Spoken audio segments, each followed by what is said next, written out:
I'm going to introduce Dr. Al Mooney. Dr. Mooney is a medical doctor. He is a recognized international author and physician leader in the field of substance abuse. And he practices addiction and family medicine in North Carolina and Georgia.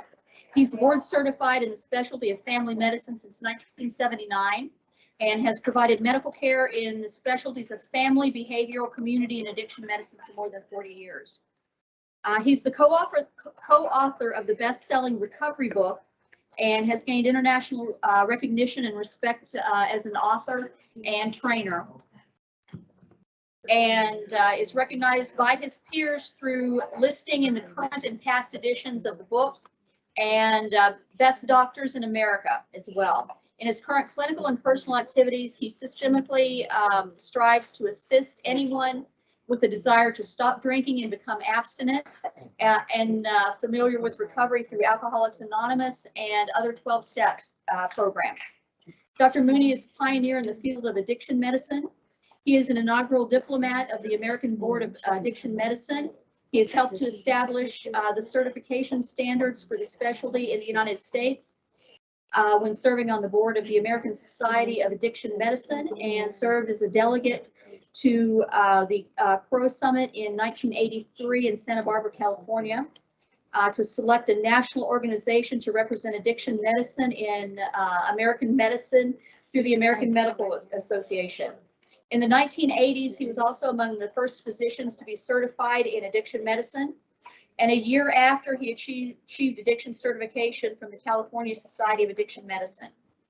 He maintains an adjunct faculty position with the Department of Family Medicine at the University of North Carolina, Chapel Hill, as an associate professor, and having joined the faculty in 1979 during his fellowship year. Dr. Mooney's commitment to recovery began in 1959 after his parents entered recovery. He's been involved in mutual support and professional recovery activities his entire teenage and adult life, and has facilitated the establishment of recovery programs around the globe, and presently involved in projects to promote addiction awareness and recovery in Egypt, Bosnia, Ghana, and the United Kingdom. And a recent book, When Two Loves Collide, by Emmy Award nominated producer, screenwriter, and author Bill Borscht, chronicled Dr. Mooney's family recovery experience through his parents, Dot and John Mooney. And they founded Willing Way Hospital in Statesboro, Georgia. The hospital is devoted entirely to helping alcoholics and addicts who stayed in the Mooney home during Dr. Al's teenage years. And its outcome research during that time, Dr. Al was director of the organization. And it's been continuously accredited by JACO since the organization first began. Willing Way continues to be recognized as one of the foremost hospitals in addiction treatment, and Dr. Al now serves on the as a board member and director of addiction medicine and recovery. He is also chairman of the Willing Way Foundation, collaborating with School of Public Health at Georgia Southern University to sustain a recovery campus, where students pursue their education in an abstinent, 12-step friendly and recovery safe environment. Dr. Mooney's service has changed from work in state-owned and private hospitals to community service organization, state leadership and advisory councils, mental health authority administration, volunteer association, and homeless shelters. Let's take a moment and welcome Dr. Mooney.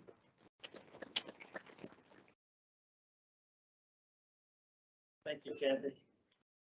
Good morning, everybody. I want to listen to that guy she was talking about. He sounds impressive. Oh, okay. You can pick it up if you want or speak into it. Let's see. Okay, I'll try to, and I'll try not to stray too far, but I just want to tell you what a pleasure it is for me to be here today. I was here about 4 years ago, and boy, a lot has happened since I was here last. I'm hearing about things happening in Kentucky, hearing about things around the world. And this is actually, I've been to one other trip. I was in New York last week in my service to Alcoholics Anonymous as a member of the Board of Trustees. But other than that, I have been locked at home like so many other people have. And I want you to feel sorry for me but there are only about 7.5 billion other people that have had the same experience. But it is something that we share, and it's been something that, even though I do a lot of leadership and education, you know, this last couple of years has been something that I've been a new person learning and a student, just like everybody else. And it's had some interesting consequences. And I kind of fold that into some of my discussion today, because in some ways it's kind of rebooted our world, as Jeff was talking about earlier. And I think it opens up some options. I like to try to be as positive I can about things. And I'm so sorry that a million Americans have died from a pandemic. But then with the numbers that Jeff was telling you about earlier, that's 10 years, maybe less than 10 years of deaths from alcohol and drug problems. And those deaths go decade after decade after decade. I was talking about 400,000 lives lost a year from alcoholism when I started this whole journey of professional work in addiction in Louisville in 1975. And interestingly enough, there's so many things that draw me back to Kentucky. And I'm in North Carolina. My daughter is dragging me and my wife back to live in Charleston for this next chapter of our life. That she thinks I must be older than I feel like I am. But it's wonderful to have family that at this stage can be so supportive. But a lot of my roots come from Kentucky, and I try not to overplay that. But recovery has been a huge part of my life. Is Mike Townsend in here? Yeah, this Mike back there. Mike and I first met. I did the math, Mike. It was 47 years ago. It wasn't quite 50. But when I was in Louisville, and I'll tell you a little bit about that story because it pinned me into the addiction field, and some of the leadership that I became excited about that's carried me through my career started in Louisville. And even before that, I'm a family member, and I'll talk a little bit about families and friends of recovery. I'm a faithful friend of Alcoholics Anonymous, and I want to tell you a little bit about that journey too, because a lot of people don't know how to fit Alcoholics Anonymous into the treatment world and into the world of recovery. And I go a lot of places where they exclude 12-step recovery for some bizarre reason. And even a lot of professionals feel competitive with 12-step recovery in AA. And I want to try to explain that as I go through some of the science that we now know, because, and we missed it to a large degree, but in March 2020, the best research group in the world called the Cochrane Library assisted with a study of Alcoholics Anonymous to see whether it was really effective or not. You know, the scientists had always called Alcoholics Anonymous and 12-step fellowship, the methodology of Alcoholics Anonymous, as promising, but not until recently has it actually been through lots of, high scholarly work. They concluded, I'll show you a slide as I can just flip through that slide real fast when I get there, because I'll ramble on all morning and hopefully my slides will kind of back up a lot of what I say. But they say, to quote them, you'll see the actual quote that I just cut and pasted out of their research, their meta-analysis, but AA is the most effective treatment known for substance abuse that exists. And so it's not, whether people think of it as a religion or a secret society or a cult or just something out there, the scientists, and these are people, this group, the Cochrane Library, it's not just some, conflicted a drug company or somebody who's doing science. These people, a lot of you have had kids, I'm sure, and they have an ear infection, and you expect a pediatrician to give them antibiotics. Well, this group does not even agree that antibiotics work for ear infections in children. That's the high level of scrutiny their research goes to. And they've come out 2 years ago saying that Alcoholics Anonymous is the best treatment available. And partly it rises above everything else because it's free, and which is another thing that's important. It's ongoing and it lasts a long time. And there's now some research by the same group, or some of the investigators in that group, to look at how we connect an activation of recovery into long-term recovery. I'll talk a little bit about the science because I'm not sure how many scientists. Do we have any social scientists in the room?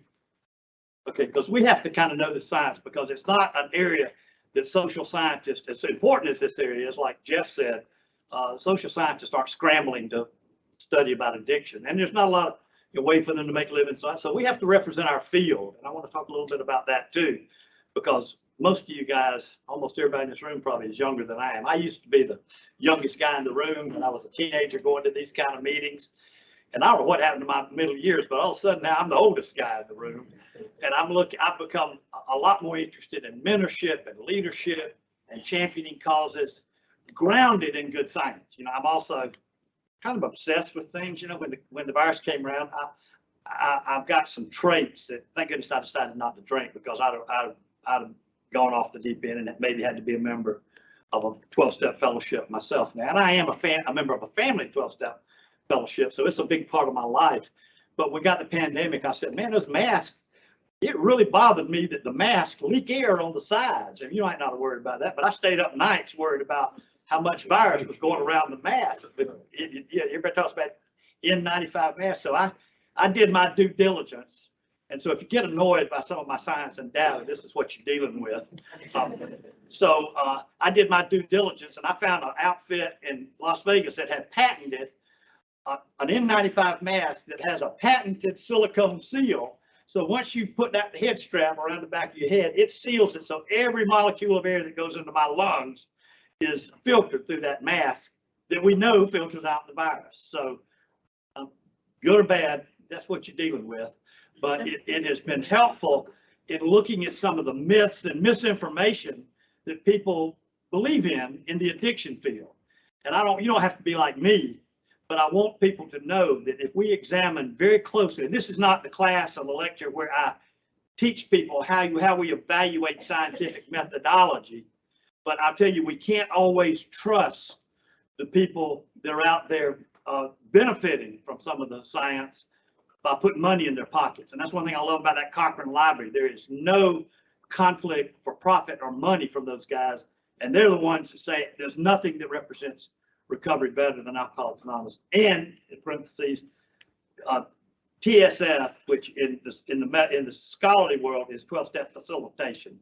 It's the methods of AA that have been packaged so it can fit into a mental health center or treatment center or something, because AA has a strict policy on non-affiliation, which is another disclaimer I want to give, along with the things that I have done.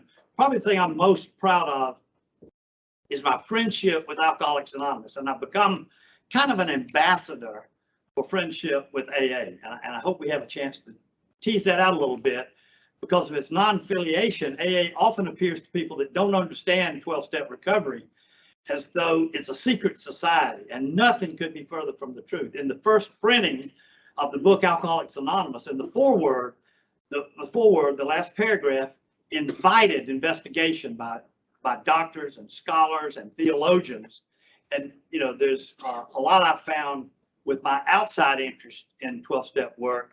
I found all kind of material that's just cool stuff, and I'll share some of that with you, because now it took us long enough, but the science community took about 80 years. But now we in science, I include myself, even though I can't claim to be a good scientist. I believe in science, but we now discovering what was written in the big book of Alcoholics Anonymous in 1939, based on the experiences of people that got sober miraculously. I mean, these were hopeless alcoholics that got sober. And so I encourage anybody in the addiction field to study the book Alcoholics Anonymous. And then I'll crosswalk some of the science to present day. So we talk about, you know, neuroplasticity and talk about the allergy and things, and put it in 2020 scientific terms, because if you read it straight word for word out of the big book, it often doesn't translate very well. And now we probably won't have a chance to get into a lot of that cross-cultural translation of 12-step recovery, but I hope we do. I hope you're interested enough to pursue it,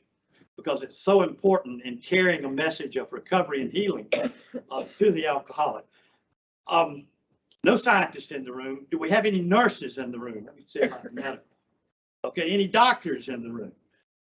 Okay, I don't know what's happening on screens places, but you know, that leaves the group here to carry this message, because I'm going to talk about a medical message that I lament that, you know, and I'll tell you a story about where I began to think along this line, because it's not something I just made up. But I lament that medical people are not as concerned as I wish they would be about. Where's my? anyways, we'll get it. There we go. That some of the facts behind the #1 health problem. Now, I don't do PowerPoint very well, so if you depend on you can read the data I've got up there, and feel free to ask questions. But you can tell I'm rambling. I've got lots of other slides that'll hit the points I've talked about. But I graduated from Emory in 1974, medical school, and I started out to be a surgeon. And I came to Louisville, computer matched me to U of L, and at that time, again, there's probably nobody old enough in the room except Mike probably remembers it. I'm not calling you old, Mike, but there was the old University of Louisville General Hospital. I mean, this was, I'm embarrassed to say how old I really am. But this was before, I mean, we guys think of you call EMTs and call EMS and all that. This was before 911. And Louisville was a very interesting place dealing with trauma. I don't know if anybody remember, but they had every police car in the city of Louisville was a station wagon with a gurney in the back. And so instead of having ambulances, I don't care whether it was an accident or a gunshot or a knifing or whatever, they would throw the victim in the back of a police car on the gurney. And I was one of the doctors in 1974 doing surgery that was at the emergency room door that just literally those people were dumped in our laps. Nobody started an IV. Nobody asked what the problem was. They just picked people off the street. You didn't even stabilize necks back then, and dumped them to the back door. And so that's what I was dealing with. And we saw a lot of people at Louisville General. Now, thank goodness, I've been back to University Hospital, and it is so cool. I'm just sorry I didn't train there. And if I have time, I got another story about University Hospital that is almost as good. But we would take those people that got dumped in our laps as surgery interns and residents. I was actually an intern, but they call it first-year residency. And we would patch those people up, and they'd be shot or have bleeding ulcers or varices or cirrhosis y'all heard about from Jeff. Those problems would cause hemorrhage and take people's life if they didn't get to the operating room very quickly.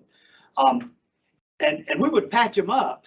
And one Saturday morning, if you've ever worked in a university setting, there's one day a week where all the VIP attendings come in and tell us residents and interns what we did wrong, and occasionally right, but mostly wrong. And the residents that day had some questions of the faculty. They said, it's very strange. We wonder if we're doing any good, because one week these people come in and they and we patch them up, save their life, and we send them home. And they're back in a couple of weeks. It might have been a knife, then it was a gunshot, then it was varices. But the same people seem to rotate until they die. And the residents said, are we really helping people doing this, all this fancy surgery on people? And he wouldn't mind me using his name, but our chairman was Dr. Hiram Polk. And he turned out to be a good friend. He could never understand why I left surgery and started treating drunks. It just doesn't compute in a surgeon's head. And even with him, most of my surgeons, I think he had some racehorses over in Lexington, and I've got other friends in medicine that have their yachts or whatever, and they just scratch their head when I tell them my hobby is drunks, and it just doesn't compute, which is a lot of what our message has to transcend that mentality that often is in the medical profession. But we started asking Dr. Polk, what are we doing here? And he stopped us in our tracks, and he said, guys, and this is when I lost interest in surgery and realized that my family's recovery, because my dad, that's another story that we probably won't have time for, but my dad got sober at Narco in Lexington as a opiate addict in 1959. But Dr. Polk stopped this conversation of the surgery residents and said, y'all stop, y'all, I can tell y'all don't feel like you're making a difference here. But it's important, if you're going to be a surgeon, everybody needs to know one thing, and that is that everybody on earth has a purpose in life. And some people's purpose in life is to teach surgeons how to operate. So be thankful for these people that keep coming back, because if it wasn't for them, you wouldn't know how to be a surgeon. And the conversation stopped, and it was never asked again in my whole internship. But I had watched people recover, because that was, for everybody else, watching alcoholics die was just part of it. Kind of like the overdose thing now. I've looked at the data behind these great drugs we have for opiate addiction, the Narcans and the methadones. And if you find or know of anybody with long-term recovery that stays on those drugs, the science says they don't prolong life. They don't decreased criminality or mortality. And man, I get people hot at me when I say that, but nobody's ever shown me any science that says that. And I'm talking about 10-year follow. Remember, alcoholism and addiction are like breast cancer. If you don't go for 10 years, you don't know what the outcome is. In breast cancer, if you came up and told somebody you had a year to cure for breast cancer, you'd be laughed out of the review room. And addiction is very similar, and I've been involved in some 10-year follow-up study. And that's where after between 5 and 10 years, the outcome breaks away. Either people are in recovery or they're dead. That's a little overemphasis, but it's true. But if you follow, you got to follow people about 10 years, and there's almost no long-term follow-up on some of the things that we have incorporated as it's got a gospel for how we need to treat people. Now, there is effectiveness, and I'll get into a little bit about where the medicines are so valuable because they do some things that a 12-step meeting doesn't engage right away. There's some good science to explain the background behind that. But nobody else in my surgery residency said anything. But I knew that I was not going to be comfortable being a surgeon because my dad had gotten sober in narco. I guess everybody knows what narco is. They've closed now, but it was basically a public health prison hospital.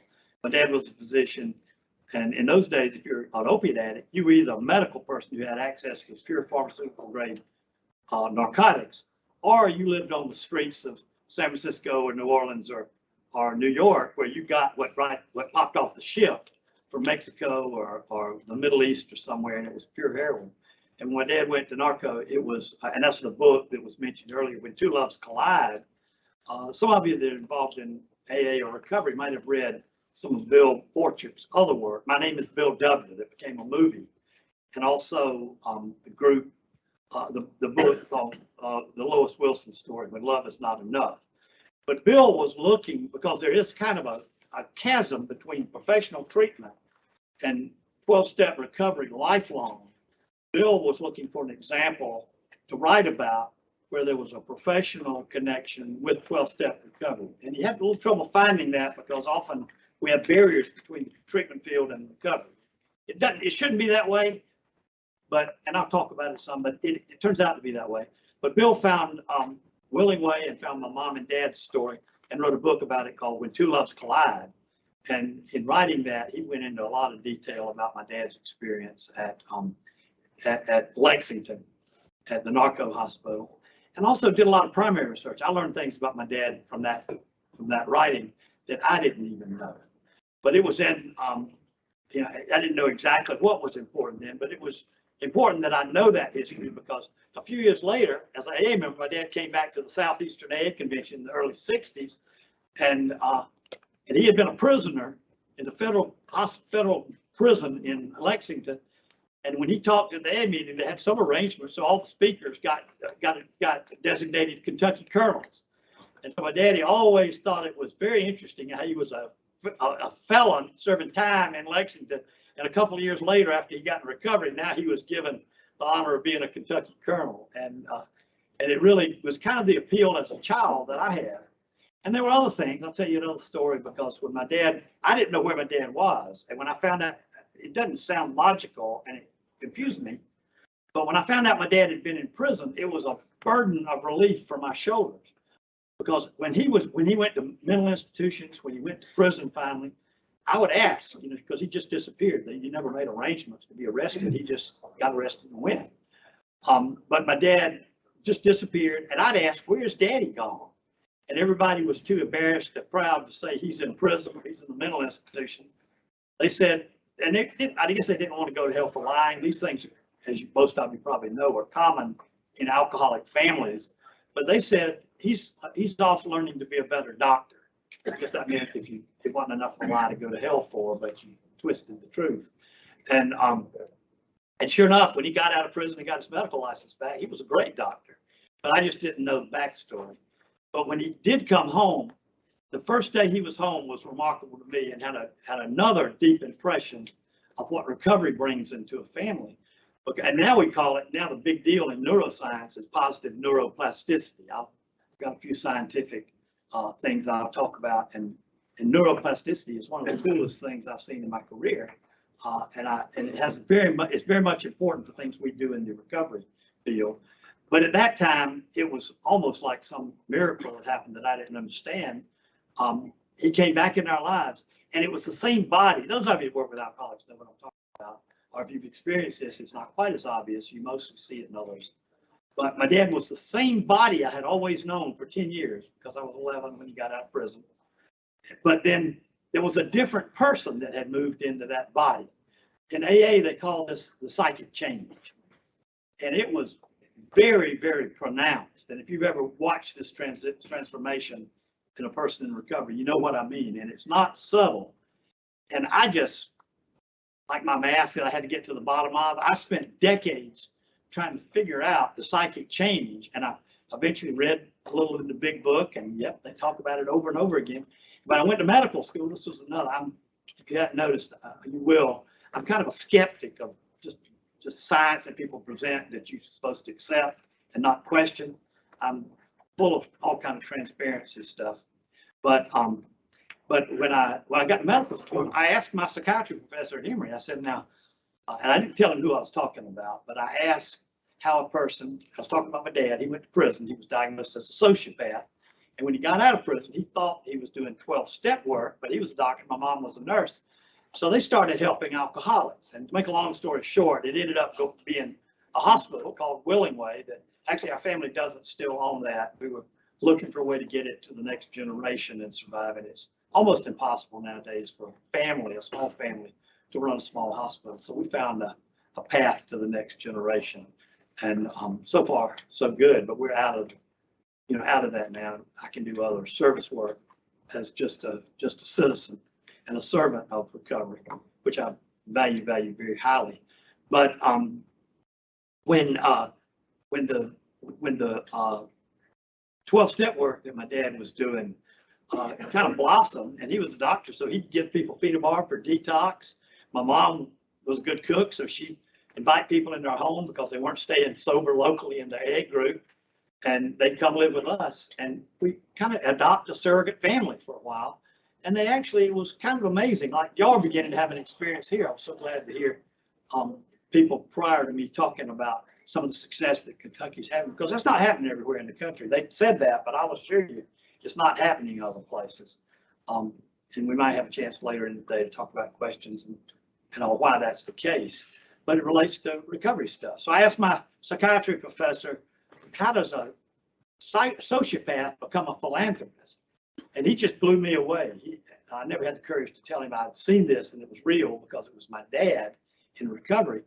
But he said, no, we're hardwired with our personalities and these mental disorders, and just do not waste your time in medicine trying to figure out how a sociopath can become a philanthropist, because it never, ever happens. And it does happen. You know, we all seen it happen. We know it happened, and it's accepted. Now, yes, it took 80 years for medicine to begin to appreciate what AA in 1935 called the psychic change, but it is hardcore science now. And if we get a little time, I'll explain kind of the reason the challenge and exercise in our emotions strengthen our thinking and our brains, just like challenge and exercise in our muscles. We take it for granted. If you don't hurt after you go to the gym, you hadn't had a good workout. Why would we change all the rules for emotional exercise?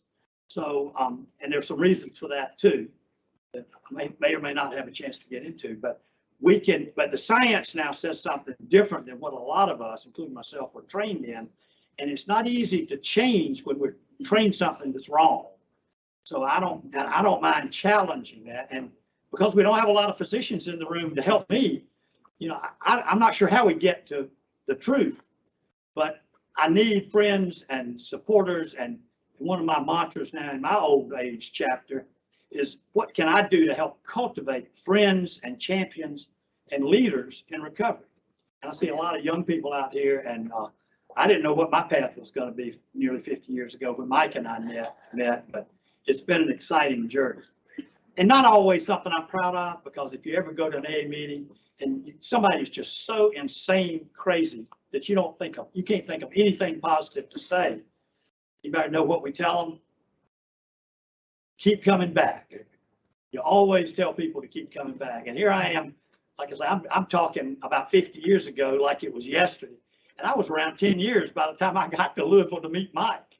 So I guess good or bad, that's one thing that I found that I represent in my life narrative is keep coming back.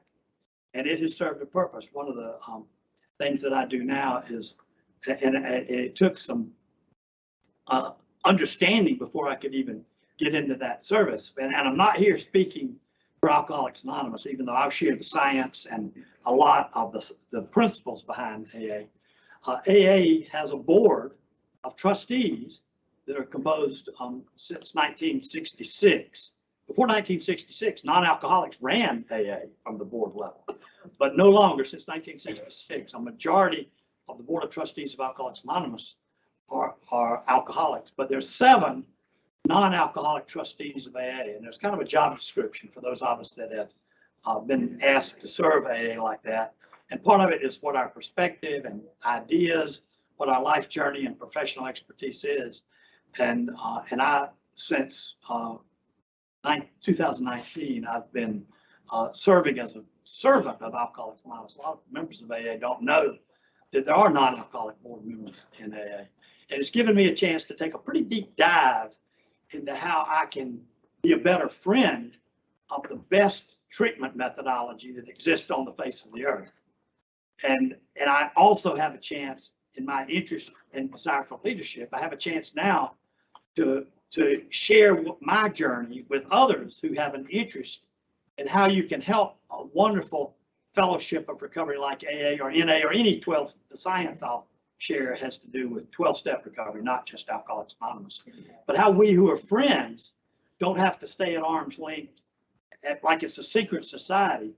We can actually recommend AA because AA does no self-promotion, and which is for a reason, and it's a good thing. But if AA will exist in the future, it'll be because other people recommend it, because nobody in AA recommends AA. So that element of friendship is critical for the future of Alcoholics Anonymous. And even within AA, there has often been a misunderstanding of anonymity and non-affiliation. So a lot of people in AA don't recognize the importance of friendships with alcoholics, friendships like family members like me, professionals. So many people I see who are in recovery get there through a counselor, a doctor, a treatment program, or now there's some public service ads and information. So one of the things we can do, I mean, if we were infectious disease doctors, well, and AIDS is a pretty good example. You know, people who didn't believe in antiretroviral treatment didn't last very long in the AIDS field because they neglected to recognize what finally came around in AIDS to save lives. And that fact is true about 12-step recovery. If you're working in the treatment field, and this is my opinion, I don't have any documentation or reference, but if you're working in the treatment field and don't have a deep understanding of how 12-step methodology works and how effective it is, you know, you may be doing your career and other patients a disservice. Not that everybody will end up in AA, but the methodology is like the top of the heap now from this last science. If I bored you, there's a lot of other statistics. One thing I do want to say, because it fits, okay. Yeah, this, I got a call yesterday. There's a program that the Federal Aviation has that they kind of keep secret, but it's my evidence for how great recovery can be if people adhere to it. The Big Book of Alcoholics Anonymous says, rarely have we seen a person fail who's thoroughly followed our path. And the HIMSS program that the FAA has for pilots, because I recommended yesterday somebody stop drinking and go to recovery because he was prescribed Prozac. And he didn't know when his doctor prescribed an SSRI that he would never be able to fly an airplane up there anymore. FAA knows that if you're mentally, first of all, those drugs don't work except for severe mental illness, and often they're handed out like water. And because the FAA knows the science that if you're severely mentally ill, an SSRI might work, but if you're not severely mentally ill, they're better treatments. And so what the FAA says, if you're on Prozac or any of the antidepressants, you're either mentally ill enough to be too dangerous to fly an airplane in U.S. airspace, or you have the side effects of what we call executive function that keep people from being able to think clearly enough to manage an airplane with 300 people behind. So he had just gotten his letter from the FAA saying he couldn't fly, just hang it up. 5 minutes? Yeah, okay, thank you. I need plenty of help. So, so anyways, we spent a long time talking, and and I have a lot of conversations. I said, well, you can jump through all the hoops. Eventually there is a path forward for you, but it's very expensive and time consuming. But if you're willing, I said, are you a drinker? And most everybody that I talk with like this, I said, if you just give up alcohol, and you don't even have to go to treatment, but if you say you have a desire to stop drinking, you qualify as a member of Alcoholics Anonymous. So if you have a desire to stop drinking, go hook up with AA. I've also got an online recovery pilots group that I invite them to. And I said, then you don't have to ever decide whether you're an alcoholic or not, but you can get into recovery without building a paper record that's going to come back to haunt you. And you'll get off your SSRI more than like almost all the time people are able to find a good alternative to the medications. 1 out of 10 maybe need the medications, but it's kind of cool. And he thanked me for helping him find a path to his pilot's license. But the thing he didn't know when he called me, that his path was going to run through an AA group somewhere in his hometown. And that kind of friendship is something I'm privileged to share with people, because I do understand enough of both sides of the equations to guide people. And even though I'm retired from that work with the FAA, I do carry forward an attitude of friendship with recovery, that anytime I can help a person find recovery, there's inconvenience, cost savings, there's all kind of good things that happen that our stigma sometimes keeps us from even seeing. But Mike, who drove me down yesterday, as an AA member, he said, wow, I've never heard a conversation like that before. And I said, well, that's kind of what being a friend of AA is all about, and it works. Okay, so now my title slide, don't get freaked out, but because me it's not going to let me talk all day, because I've already said a lot of what I want. Good, I don't think my PowerPoint wants me to say it either. I've already told you a lot of what I'm going to say, and I'm not going to have time. There are 3 things that I find, even in counselors, are not appreciated. So I'm going to blaze through these and encourage you to learn more about it if it's an area that you have not had represented in your education. One is the nature of drugs of addiction. We used to be able to go to medical things and ask doctors, but doctors are not often taught. There are 2 kinds of drugs. There are drugs that change diseases, and then there are drugs that change our reality that has a perception of a disease. I take something for high blood pressure, and people in my family have died at an early age from strokes and heart attack, but I credit blood pressure medicine to keeping me alive when nobody else in my family has been 73 years old and still alive because they have strokes and heart attacks. So medications, big pharma really offers the service. On the other hand, there are a lot of drugs, and OxyContin is the premier example. I probably won't have time to show you the statistics on the $30 billion in March that was paid by the pharmaceutical industry to try to undo some of the damage of misinformation and myths they created that killed people.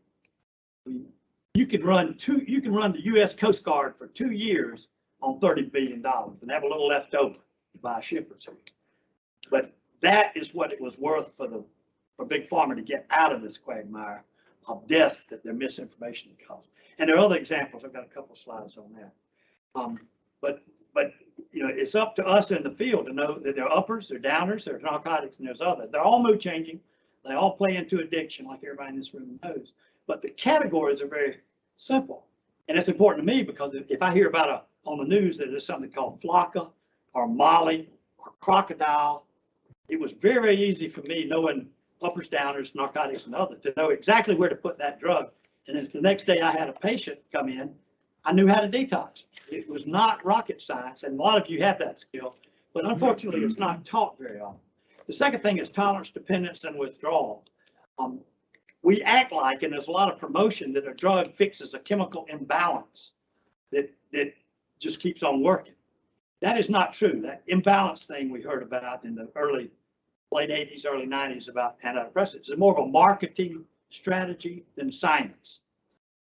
And I won't get into all of the myths and science about many of the medications, but every time you take a drug of any kind and it causes any kind of effect, up or down, it's a high amplitude, short acting, it's very noticeable. but you incur a liability of a low amplitude, long acting effect. It's like a hangover for a bad night of drinking. You know, the hangover, the drunk lasts 4 hours, the hangover lasts a day and a half, but it's not quite as bad as you felt good when you were drinking. And there are ways to describe that in tolerance and dependence. I've already told you all the stuff in the slide, but the tolerance, dependence, withdrawal, basically I can sum up in one slide. That doesn't happen. You don't get that sedative effect. If you take a sleeping pill or a pain pill or even an antidepressant, it might work for a day or two or a week or two, but it burns out. I could spend hours telling you how it burns out and why it doesn't work anymore, because it gets pretty complicated physiologically, but it burns out. What happens is something like this. The drug effect is there, then it wears off. And if you take a, how we doing, Cosman? Okay, thanks. But as that drug wears off, you see that you incur what the scientists call hyperarousal. It's not noticeable, but it's there. And I've got some examples of ophthalmologists who were doing laser surgery, and then he drank a glass of wine. The next morning, his laser would be shaky. And so he tried all kinds of things. And finally, he found out when he stopped his glass of wine the night before, his hand was as steady as a rock. So because of that hyperarousal effect, none of us would ever recognize, he had to stop drinking his wine because he reacted the next day with a minimum that none of us would notice, withdrawal syndrome. So if a person, and so basically you pay back whatever you borrow in a drug effect, you pay it back. It's not, there's no free lunch. Mm-hmm. And this is, for a number of reasons, I don't have time to get into why you can market a high amplitude effect like this, and you can ignore, if you set your research parameters, you can ignore that small hump and still look like a drug does something that you pay no price for. And it's just not true. And there's some other things about drug research methodology that are hidden from us, but it helps explain what we all see in the recovery world is until people get abstinent and find better solutions in the drug, life often doesn't improve and sustain itself. Like we know recovery lengthens people's lives. And there's good science behind all that. And this is not new science. This is Dr. Stanley Gitlow taught me this stuff in the late 1970s. I mean, it's just kind of forgotten science. And so then most people would go and say, well, I like that night's sleep, so I'm going to do it again and again and again. And look what happens eventually is now you got to take the substance in order to get that back to normal. And in the mental health field, we know better in our addiction field, but a lot of people that are supervising and teaching us come from mental health, where they've invented this, what they call a self-medication hypothesis.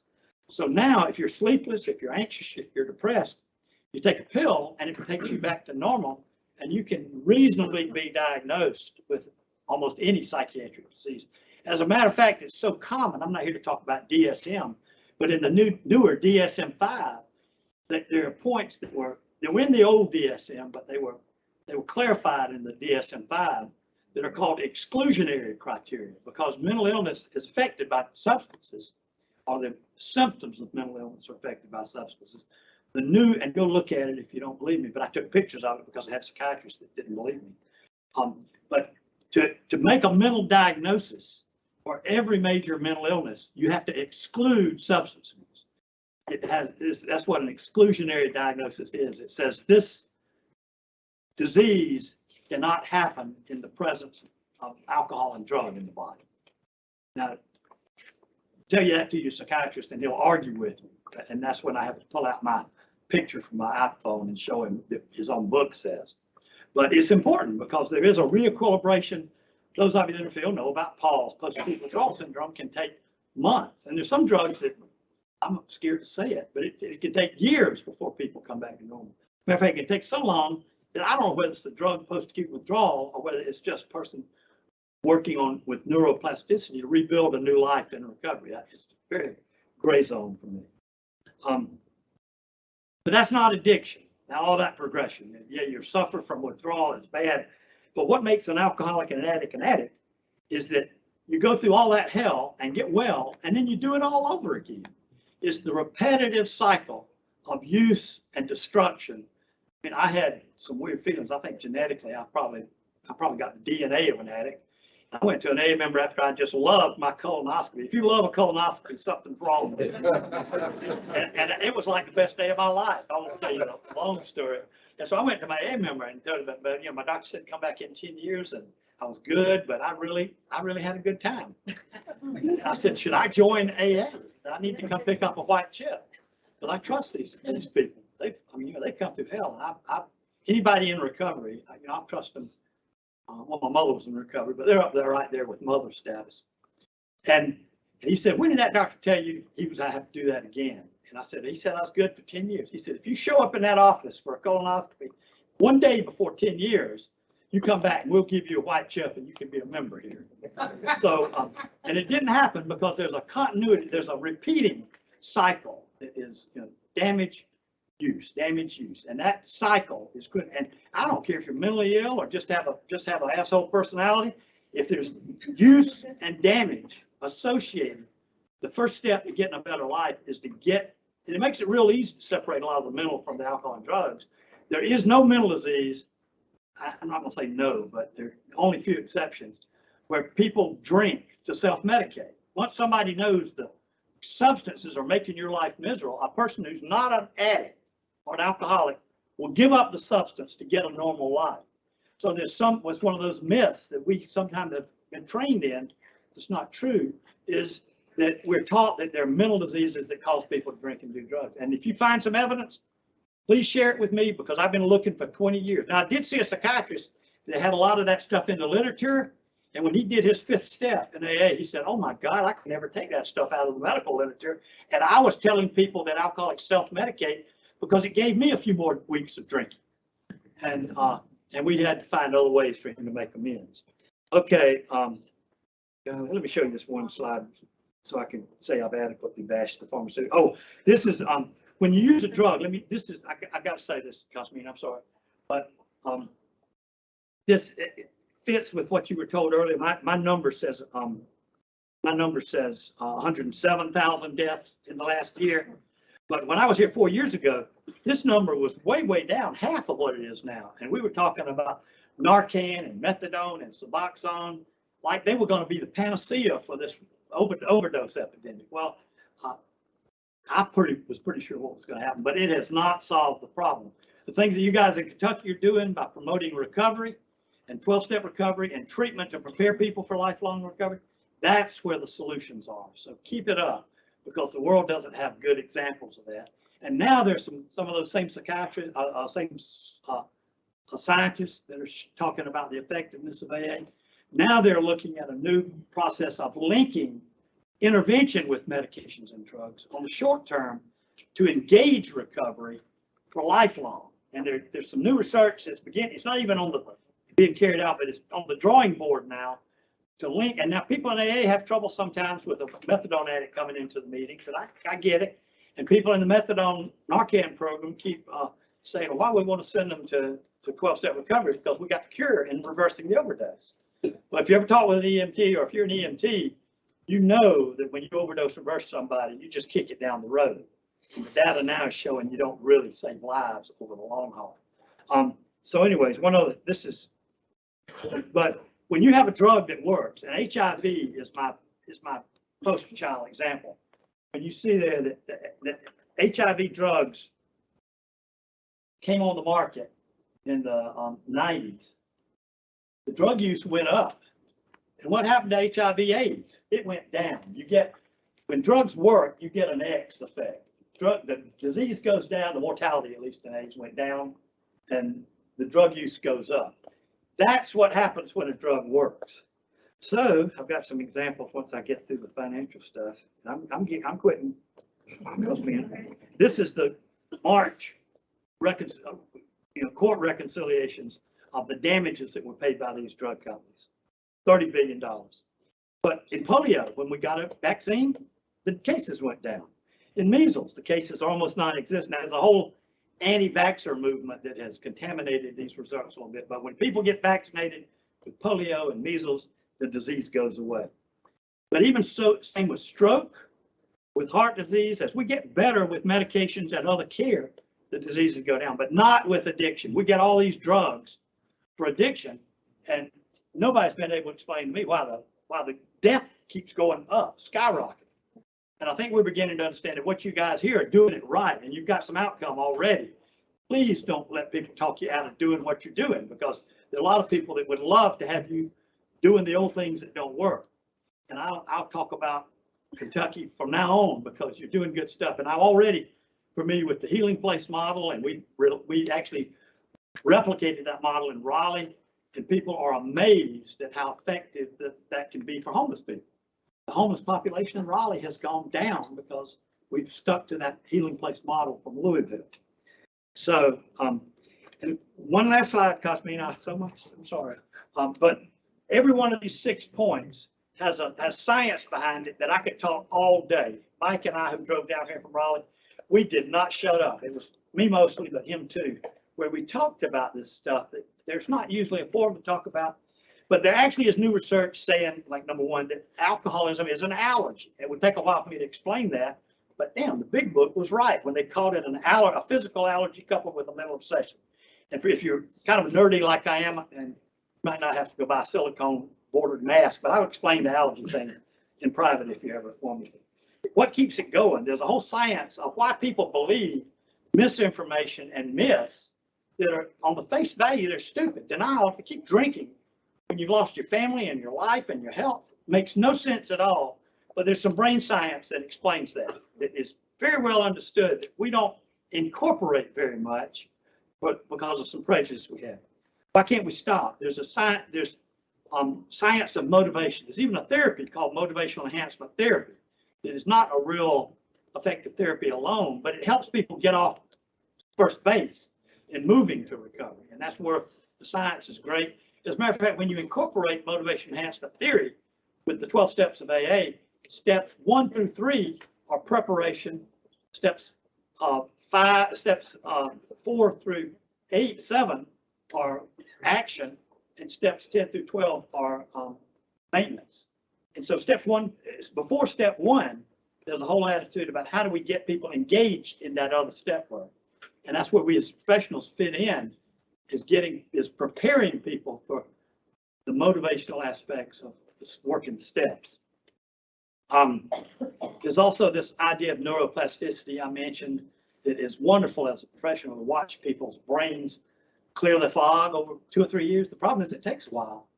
And then my work, number 6, is about what about lifetime? You know, nobody when AA was started and wrote the big book had more than 4 years of sobriety.